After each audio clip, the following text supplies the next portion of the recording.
NURGLE. The most loved Chaos God to fans of 40k, and the most hated one in lore. He has got to have the biggest disconnect of any faction, as fans think, or at least like to act, like he's some big rotting Santa, all jolly and handing out what he truly believes are gifts. If you've read Silent Legion and Dark Imperium though, you know what a load of crap that is. He knows damn well the disease and sickness he spreads is no gift. Only when he's had his way with every inch of your body, and you're so racked with suffering that you'll do anything to escape the torment, does NURGLE take away the pain, sure, but now your immortal soul is a slave for eternity. The happiness so many people see in his followers is either A, NURGLE dumbs you down to the intelligence of a dog, so you're just happy with anything, as you feel nothing, or B, you have realized how pointless and cruel life is, so you have become a smirking nihilist that can't help but insanely laugh at your new diseased existence. The only true exception to this is some greater unclean ones and Nurglings, but that's only because they're basically mini versions of NURGLE himself, and he does truly love spreading sickness and despair. Unlike the other Chaos Gods, no one, but for the extremely rare few like Typhus, willingly join NURGLE. Khorne attracts warriors that see the galaxy as one big battlefield and crave greater strength. Tzeentch attracts sorcerers and intellectuals that want knowledge or greater psychic abilities. Slaanesh attracts horny people that want to bang all day non-stop cum-dump style, but NURGLE naturally attracts no one. Only people already infected with his gifts that are desperate for any solution come to NURGLE, as those who fear death but are in no hurry usually go to Tzeentch or Slaanesh for immortality. NURGLE is like a guy that pushes you off a cliff, then offers to help you if you become his slave forever. Now let's get into the down and really dirty details of Papa NURGLE. His main names are the Plague Lord, Grandfather NURGLE, Father NURGLE, and the Fly Lord. He is the third Chaos God to come into existence, feeding off the battlefields of Khorne and leeching off the psychic power of Tzeentch. He is the dark god of disease, decay, death, rebirth, and most of all, despair, as that is the emotion he feeds most on. All things, no matter how solid and permanent they seem, will eventually fall to corruption and ruin. The process of creation is but the precursor to destruction and decay. The castle of today is tomorrow's ruin. The beautiful babe of the morning is the old hag of the night. Good thing I'm a hag maxer, so I'm into that shit. Every single human and most other creatures in the galaxy have been touched by NURGLE's fecal-covered hand at some point. Countless trillions are host to his malignant, invisible creations, which corrupt their physical forms and sow despair in their minds. Galactic travel ensures that contagious diseases are carried from world to world by the ignorant and uncaring. As NURGLE's gifts multiply into full-blown pandemics, his power reaches a peak. Whole star systems, even whole sectors, are quarantined as plague runs rampant across the stars. Powerful civilizations wither away, and Papa NURGLE creates disgusting new life from their remains. Wherever there are plague pits and mass graves, the vomit-inducing splendor of NURGLE shines through, like a moist zit seconds away from bursting. You're welcome for that description. There's plenty more to come.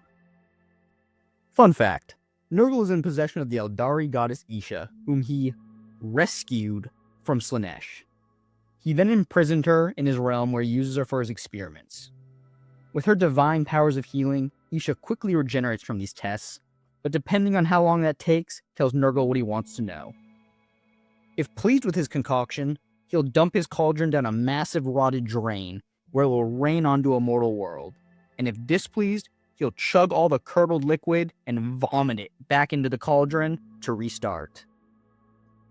She doesn't take this abuse lying down, though, as she secretly whispers cures for his diseases to the mortals of the universe.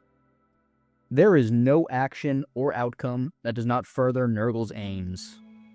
Honestly, he could sit on his fat ass all day and just wait for the universe to rot away.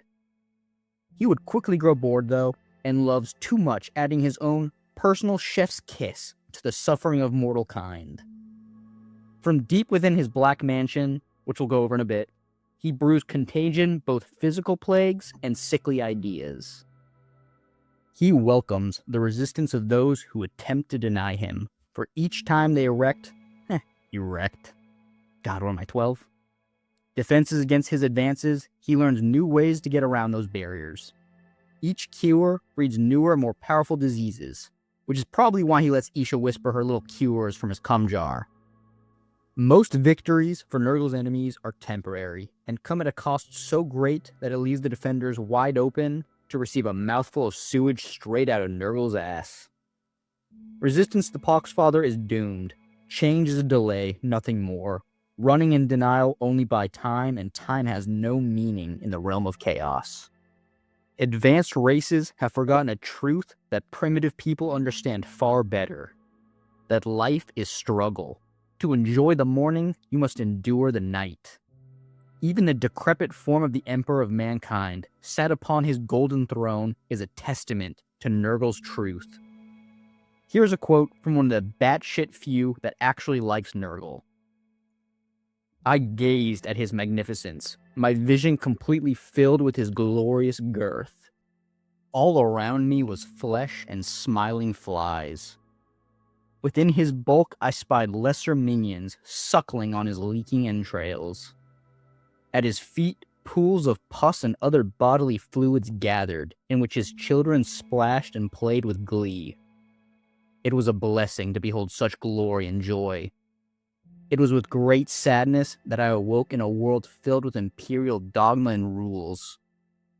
I knew now the path I must walk. From the Journal of Oberna. What a guy.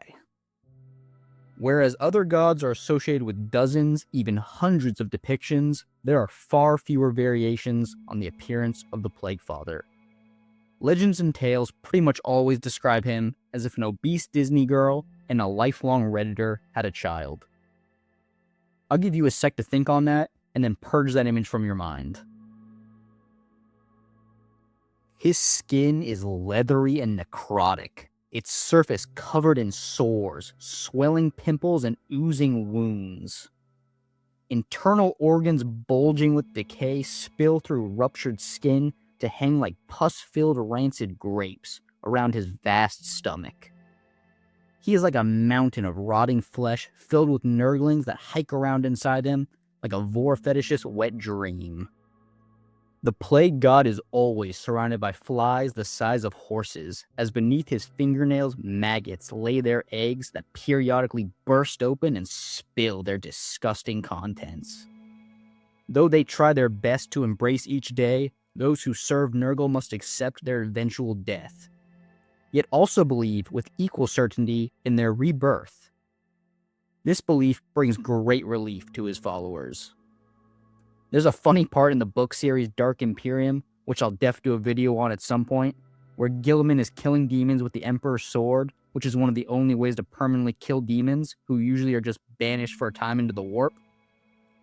A Nurgle demon sees Guilliman coming with that flaming sword and is like, fuck that, and just beheads himself. It's great. The Fly Lord embraces decay as a weapon, tool, and a means of instructing his worshippers. Changed in form and given new purpose, the minions of Grandfather Nurgle become his instruments in reshaping the galaxy. Mortals and demons alike are living fuel, powering the cycle of death and rebirth. Through their action and the simple rotting of their flesh, those that pledge themselves to the Rot God don't seek him out to make their dreams come true, defeat their enemies, or be covered in babes, like the other dark gods promise. Most come to Nurgle's sweaty embrace to end some kind of suffering. They call to him to protect them from disease or save them from death. Most don't call for him directly, they simply hope for help, and Nurgle is drawn to their despair, and in their pain, they accept his huge parentheses, help. This deal with Nurgle is never what mortals expect. They find they are no longer caught in the grip of fear. Their afflictions, however, stay, and are usually joined by other blights. Old wounds rip open, inviting new infections. Whatever diseases these mortals sought to escape, take permanent residence in their bodies and minds. This is the first lesson of NURGLE to his servants, that decay is inevitable. This knowledge is illuminating for followers of the Fly Lord, for if all things decay, each moment is a gift. Why wallow in fear when they could strive to change the galaxy and find a place for themselves in it? As these thoughts race through their corrupted minds, they realize their pain is gone. Even with so many new afflictions, their suffering has ended. Few of those that join up with NURGLE distinguish themselves as more than a tiny maggot, doing their little part in rotting the galaxy. Those few champions of NURGLE emulate their god in ways that leave no doubt, as the Witch of the Ruinous Powers has claimed their soul. They often take on the look of their master, bloated, leaking guts exposed, covered in sores and all manner of filth. Others are all of the above but rail thin, looking like Asmongold from back in his World of Warcraft days. Seriously, he's a lot cleaner than he used to be. His room back then was like a part of NURGLE's garden. But NURGLE worship is about more than form. It's about the way you think. And most champions end up thinking of life just as their patron does. A rotting cesspool of despair and beautiful contagion. Yet none come close to understanding NURGLE like great unclean ones do, not even exalted demon princes. They are nearer to the rot god than any servant, mortal or demonic. The other ruinous powers take particular pleasure in deceiving mortal minds, damning their souls into slavery by tricking them with lies and promises they rarely plan on keeping. They see their demonic followers, even their most powerful greater demons, as never having had a choice in service to them. They view them as slaves, never partners in chaos. In their eyes, this makes mortal servants more interesting and worthy of greater responsibility than their demonic peers. NURGLE, though, knows most of his mortal followers turn to him in acts of desperation, not because they like being drenched in piss and shit. Shocking, I know. His great unclean ones, though, have genuine affection for the Grandfather and serve him out of love. The Plague Lord delights in their affection, and therefore has far more interest and pride in his demons than the other Chaos Gods. All the Dark Gods are after domination of their brother gods in the mortal realm. What each of the ruinous powers would turn the galaxy into is an interesting thought experiment. Khorne is an easy one. He'd take every skull in the mortal realm and use them to build a universe of endless, blood-soaked battlefields for his warriors. Slaanesh would turn all of existence into one big ditty party, where no degenerate perversion is banned. I'll admit, I have no idea what Tzeentch would do with all of reality bent to his will, but I'd bet good money he doesn't know either. NURGLE alone understands that nothing ever truly ends. His fellow Dark Gods all envision a future where they rule for eternity, yet NURGLE alone knows that everything repeats in a cycle of death, rebirth, and new beginnings. The actions of Khorne and Slaanesh are a small annoyance to the Lord of Flies, but Tzeentch is one of the only beings that can consistently turn NURGLE's smile upside down. Tzeentch twists and warps the natural order, always looking to modify the rules of life and death as he is unable to accept the reality of the mortal realm. When this universe finally chokes on its own blood and is reborn anew, it is the greatest hope of NURGLE that the Corpse Emperor and Tzeentch will not be reborn with it. The Plague Father's little slice of, to him, heaven, in the Chaos Realm is known as the Garden of NURGLE. Like a normal garden, NURGLE's home is filled with a bewildering array of flora and fauna, all connected and supporting each other. Strange flowers spray rancid nutrients into the ground, then rip themselves out, so that plague bearers can plant new skull seeds into the earth. As the skull seeds grow, they resemble mortal bodies, so that beasts of NURGLE mistake them for new playthings, scattering their strange pollen into the air where it sticks to the endless flies of this realm. Slowed by this heavy pollen, the flies become easy prey for the rancid, bat-like creatures that eat them as they soar through the rot-choked air. Unknown to these bug eaters, flies are carriers of many of NURGLE's experimental diseases and other creations. With their innards now somehow more infected than they were before, they sicken and begin vomiting their nasty shit-filled guts all across the garden like rancid rain. They eventually explode in a firework of blood and pus, further feeding the garden. The demons that tend to this place are as much a part of it as the slimy plants. This place is a bit rough on plague bearers, as they were once mortal and their minds constantly try to understand this realm as if it resided in reality. This is impossible, as one does not walk from place to place here.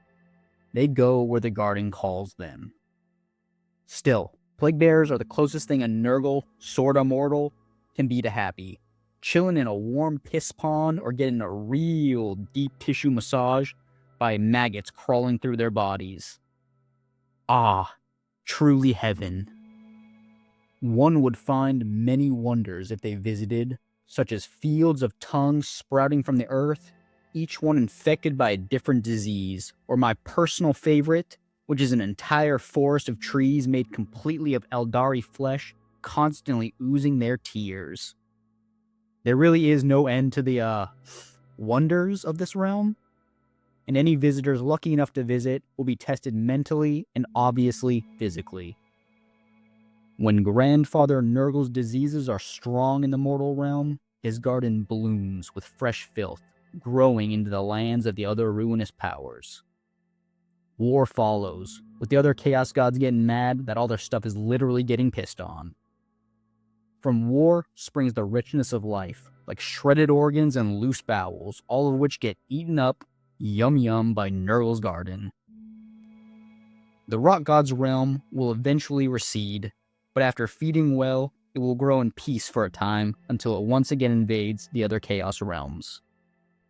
The most iconic part of the garden is a black, rotting mansion that no matter how much the garden grows or shrinks, is always in the middle. Its twisted structure creaks under the influence of the toxic winds. Shutters cling just barely to the window frames, only half filled with broken filth-covered glass. Sewage drains spill forth beetles, maggots, and centipedes, with tongues for bodies and human fingers for legs. Paint forever cracks and peels away from the termite-filled wood beneath, yet the house never loses its black-green color. Along the roof, hundreds of chimneys bellow out dark clouds that are actually millions of floating, buzzing flies. All around this house, trees made of bone bear fruit that rots even as it swells. The leafless branches provide shelter for demonic birds that sing the funeral songs of any unwelcome visitors. There can be no explanation for the strength that keeps this structure from collapse, except that is the home of NURGLE, whose boundless energy, sense of eternal purpose, and limitless joy for his work keeps the mansion in working order. The Plague God himself sits often in a massive chair just to the side of the mansion's front door. From there he speaks with visitors both summoned and unexpected. Once inside and after sharing a tale or drink with him, they can explore the manse, but this for most is no gift, as it is easy to become lost or worse. Rotten floorboards send many to a doom of slow consumption by the maggots that squirm in the lower levels. Grand staircases decorated with moth-eaten rugs beckon wandering souls, leading them to the chambers of demons who are too glad to receive new flesh. If you were to reach the attic, you would find the plague samples of NURGLE, all cataloged by plague bearers over and over again. In this room are jars containing the flesh of victims from across time and space. If you were to go past the staircase, you could arrive at the kitchens. Every nasty, pestilent component, many of which can shatter your sanity, rest on shelves here neatly labeled and ready to go into the cauldron.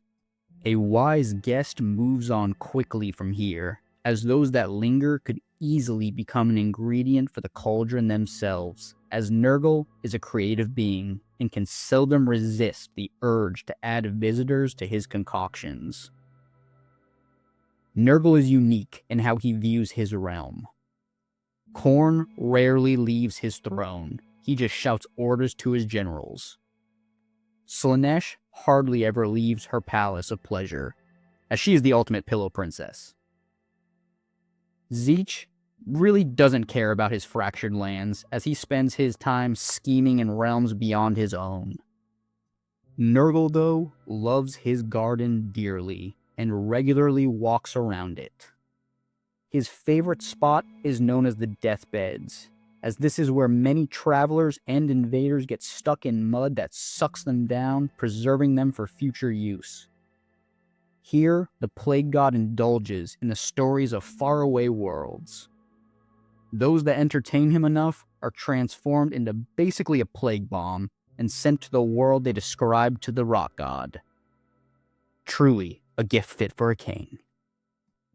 After visiting the Deathbeds, he is often found making his way downtown to the Pox Yards. Here, he tests his contagions of the flesh and mind. A test could be NURGLE releasing a dehydrated test subject who will see a crystal clear lake. The subject, some poor man or woman, will ravenously drink from the lake, only to blink mid-drink and find they've actually been chugging a lake full of bloody pus, which will obviously drive them mad. Now, let's you and me have a little chat about some of the big names that rot out with their cocks out for the Rock God. Kugath, Mortarion, and Typhus will all get their own videos at some point, so for now, we'll talk about Epidemius, the Herald of NURGLE. Epidemius is tasked with cataloging all of the Plague God's diseases. This is an unending job that generates mountains of paperwork, so he rides around on a tall throne that is carried around by a dozen Nurglings. Another dozen attend to his every need, be that providing more parchment from flayed enemies or defending him from any being that can handle his raw stench. NURGLE is constantly reading his notes, and the more notes he produces, the stronger he becomes. If you're wondering how he gets his ink, he has Nurglings shitted out into a jar. Apologies if you weren't wondering that, but hey, the more you know. Now on to Rotigus, the manifestation of NURGLE's deluge, a diseased storm that reigns in the garden and eternally over Rotigus's head, drenching his thick, curvy folds. Those foes that do not drown in his presence are crushed by his massive bulk. Damn, so he's thick and crushes people's balls? Rotigus belongs on OnlyFans. I bet people would pay a lot of money for his services. Those sick fucks. But let me know if Rotigus makes an OF so I know to avoid it. Demons have no gender, I just say he because it's easier, so no homo, bro. Anyway, he's also blessed with being a fountain of plenty, which means he can vomit an endless stream of black plague water, half-digested flesh, and the most acidic bile in the galaxy. This stream can melt ceramite, or cause super concrete called ferrocrete to crumble.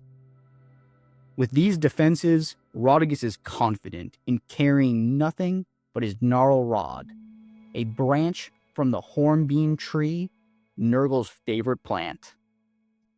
The hornbeam tree is unique, as it is the only known plant in the universe that is in a constant state of life, death, and rebirth all on its own. The branch is a symbol of favor for those that wield it.